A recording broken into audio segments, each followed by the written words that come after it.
There's something different about people who grew up in the 1970s. Not better, not worse, just different. If you were a child during that decade, you were shaped by a world that no longer exists, and that world left marks on your brain that researchers are only now beginning to understand.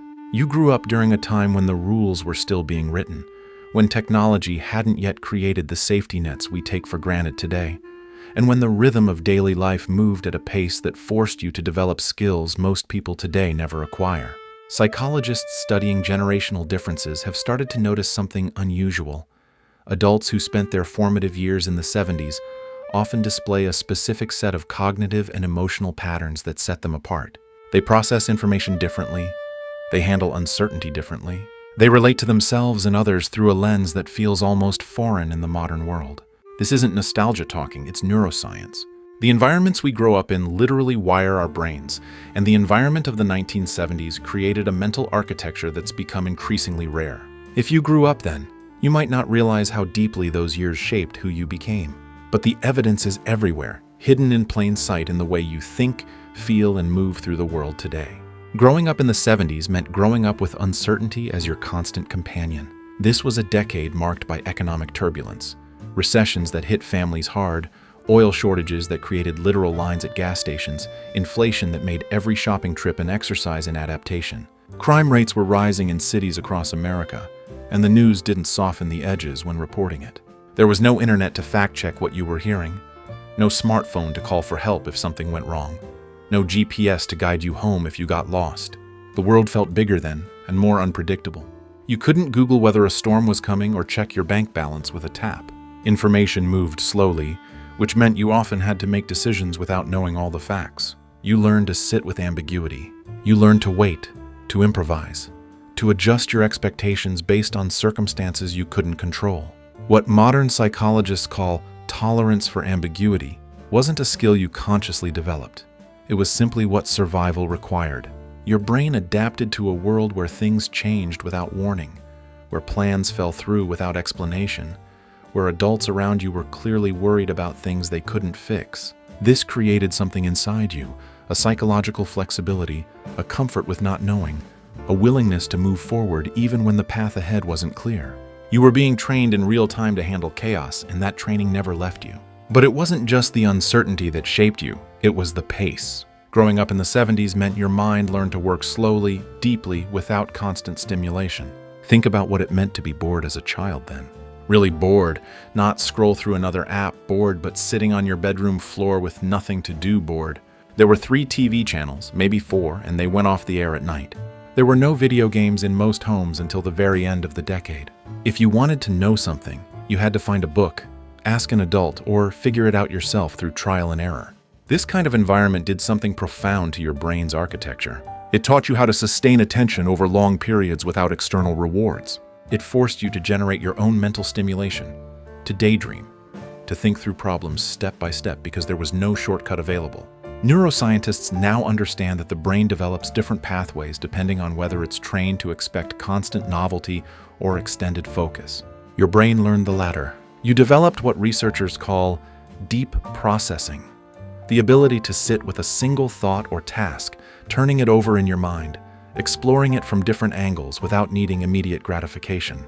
This is why so many people from your generation can still read a book for hours, can still work on a single project without checking their phone every 5 minutes, can still tolerate silence without feeling anxious. Your mind was wired in an analog world, and that wiring gave you something increasingly precious, the ability to think slowly, patiently, and with sustained depth. It's not that you're immune to distraction, it's that your baseline mental state was formed in an era when distraction wasn't constantly available. And that makes all the difference. Then there was the social architecture that surrounded you, something so ordinary at the time that you probably never thought about it, but so rare now that it's almost exotic. You grew up in neighborhoods where people actually knew each other, not in a Facebook way, but in a real, embodied way.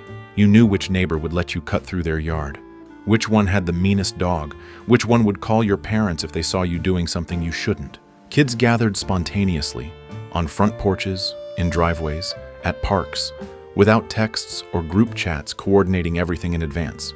You showed up at a friend's house and knocked on the door, not knowing if they'd be home. You made plans face to face, and if someone didn't show up, you just waited or moved on. This kind of social life required something that's almost lost today: the ability to read people in real time, to negotiate without a screen between you, to handle awkwardness and conflict and joy all in the same unscripted moment. Psychologists now call this community-based emotional modeling, and it's one of the most powerful teachers a child can have. You learned empathy not through videos about empathy, but through thousands of small interactions where you had to actually see someone's face change, hear their voice shift, feel the energy in the room alter based on what you said or did. You developed situational awareness, the ability to enter a space and quickly read who's upset, who's excited, who's about to start trouble. You learned how to belong to something bigger than yourself, not through joining an online community, but through the simple daily practice of showing up in the same physical space with the same people over and over. That kind of social learning wires the brain differently than digital connection ever could. It creates warmth, yes, but also a kind of social confidence that doesn't depend on likes or comments. You learned you could exist in a group, hold your own, be yourself, and be accepted or rejected based on your actual presence, not your curated profile.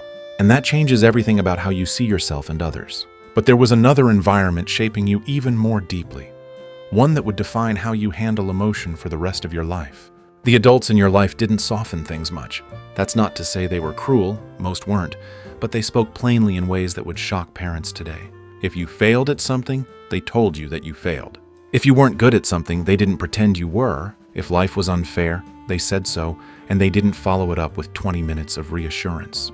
This kind of blunt communication, this lack of emotional padding, did something important. It taught you emotional clarity. You learned early that disappointment was just disappointment, not a catastrophe. You learned that you could handle hearing hard truths without falling apart. Developmental psychologists have a term for this: stress inoculation.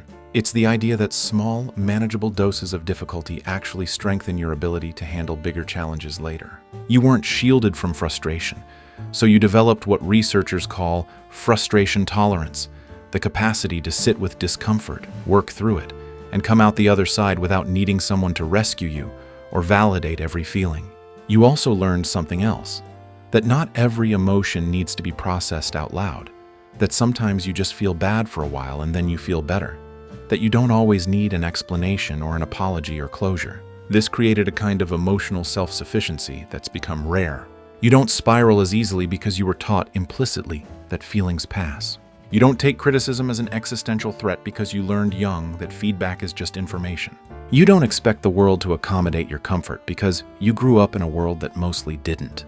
And while this might sound harsh, it actually gave you something powerful: realistic expectations and the strength to meet life as it actually is, not as you wish it would be. Modern psychologists struggle to teach this kind of resilience in therapy, but you absorbed it simply by growing up when softening. The truth wasn't yet the default. Scarcity was also a silent teacher. Not poverty for most, but just enough limitation that you learned to make things last, to fix what broke, to share what was limited. Toys didn't get replaced the moment they broke. You taped them, glued them, kept using them anyway. Clothes were handed down, meals were stretched, entertainment was invented rather than purchased. This wasn't framed as deprivation at the time.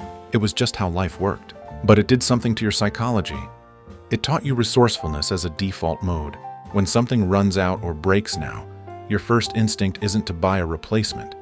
It's to see if you can solve the problem yourself. This created a personality trait, not just a habit. You became someone who doesn't panic when resources are limited, who can improvise solutions, who doesn't feel entitled to immediate abundance. Evolutionary psychologists point out that humans are actually wired to thrive under mild scarcity.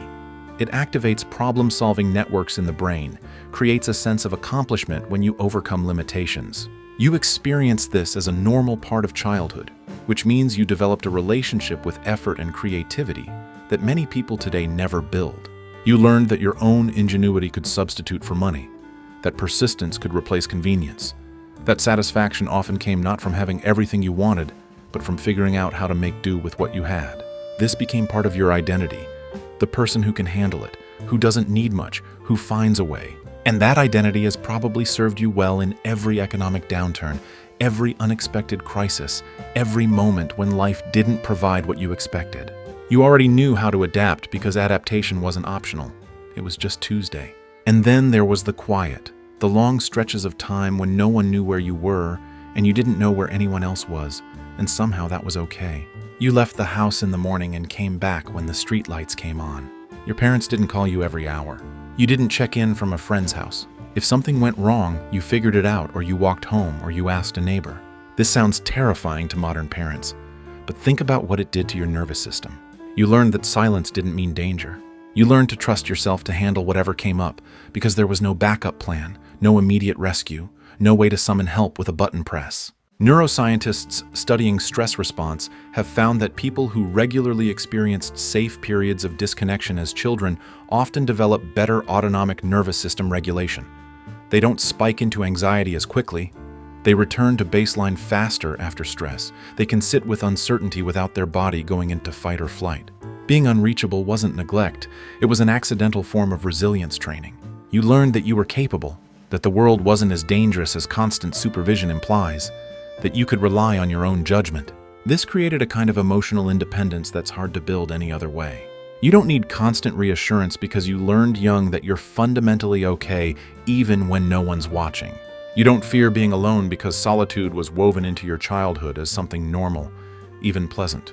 You don't crumble without updates because you grew up in a world where updates simply didn't exist. And that shaped something deep, a quiet confidence that you can handle whatever comes, even if no one's there to help. Even if no one knows where you are, even if the answers don't come quickly. You learn to be your own anchor, and that learning never leaves you. So, here's what it all adds up to. If you grew up in the 1970s, you were shaped by a convergence of conditions that created a specific psychological profile. You learned to handle uncertainty because uncertainty was constant. You developed deep focus because distraction wasn't always available. You built social intelligence through face-to-face interaction because that was the only kind there was. You developed emotional clarity because adults didn't cushion every blow. You became resourceful because scarcity was normal. And you learned independence because being unreachable was just part of childhood. These aren't small things. These are foundational mental skills that researchers now understand are critical for long-term well-being, resilience, and life satisfaction. The world you grew up in wasn't perfect, far from it, but it accidentally trained you in ways that the modern world often doesn't. You carry that training with you still, probably without even realizing it, in the way you solve problems, handle stress, relate to others, and move through uncertainty. The 1970s shaped you, quietly and completely, and the strengths that decade built into you are still working, still relevant, still rare. Maybe that's worth recognizing. Maybe that's worth honoring. Because the world could use more of what you learned back then. In those slow, uncertain, unreachable years that somehow taught you exactly what you needed to know.